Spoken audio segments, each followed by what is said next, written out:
Korban merupakan pelajar kelas 11 IPS 3, SMA Muhammadiyah 2, Kota Yogyakarta. Peristiwa naas itu bermula saat kelompok korban yang terdiri dari 5 motor dengan 7 orang kebetulan tinggal satu indekos di kawasan Jalan Kusumanegara. Mereka keluar pada malam hari untuk mencari makan sahur di sebuah warung makan. Lokasi rumah makan itu diketahui berada kurang lebih 50 hingga 100 meter sebelum tempat kejadian perkara. Saat itu, beberapa orang dari rombongan Dava sudah turun untuk memesan makanan. Namun memang sebagian besar masih berada di motor dan baru akan turun.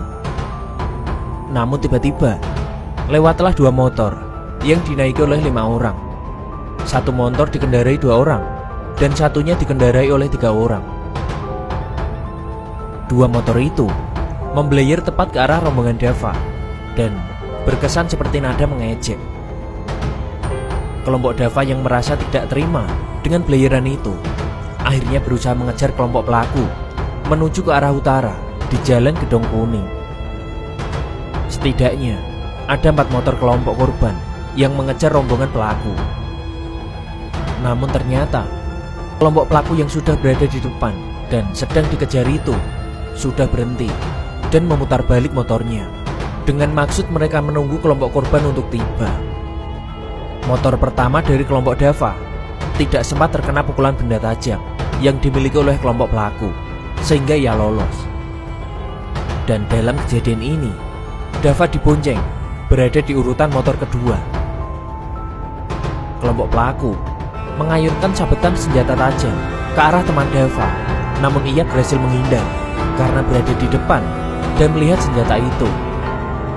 Namun disinilah, karena elakan temannya, Dava yang saat itu membonceng tidak sempat menghindar dan terkena sabetan benda tajam sehingga mengalami luka berat di wajah.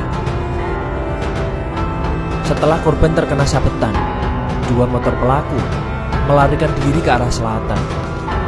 Berdasarkan keterangan para saksi, senjata yang digunakan untuk menganiaya korban adalah sebuah gir motor yang diikatkan pada sabuk.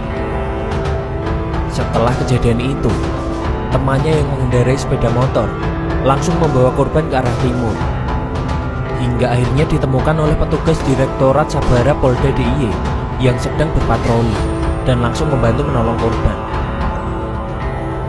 Karena korban terlihat sudah lemas, sehingga korban langsung dibawa ke RSPAU Harjolukito.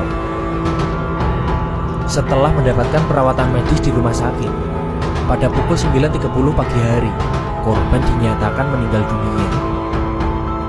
Dan pada hari itu juga, jenazah langsung dibawa ke rumah duka di Kebumen. Pemberangkatan jenazah juga diiringi oleh guru dan juga siswa lainnya, serta sejumlah perwakilan orang tua siswa. Selain itu, Dava yang merupakan korban tewas kelitih di Jalan Gedong Kuning ini diketahui adalah anak anggota DPRD Kebumen, yaitu Matkan Anis. Raja Keraton Yogyakarta saat ini berharap polisi segera mengungkap pelaku, dan dengan demikian pelaku dapat segera diproses secara hukum karena melakukan tindak pidana berupa menghilangkan nyawa seseorang. Saya kira ini pelanggaran pidana. Dicari saja pelakunya, kemudian diproses. Kalau menurut saya, itu sudah berlebih. Diproses saja secara hukum, jelas Sri Sultan. Sekalipun pelaku masih anak-anak, Sri Sultan meminta agar proses hukum tetap dilanjutkan, karena pembunuhan merupakan tindakan di luar batas. Sri Sultan juga berharap agar penegak hukum tidak melakukan diversi atau pengalihan penyelesaian perkara anak dari proses peradilan pidana ke proses di luar pengadilan, atau diselesaikan dengan jalur kekeluargaan. Dengan adanya hukuman dari vonis pengadilan, diharapkan dapat memberi efek jera kepada pelaku kelitih, sehingga kejadian serupa tak terulang.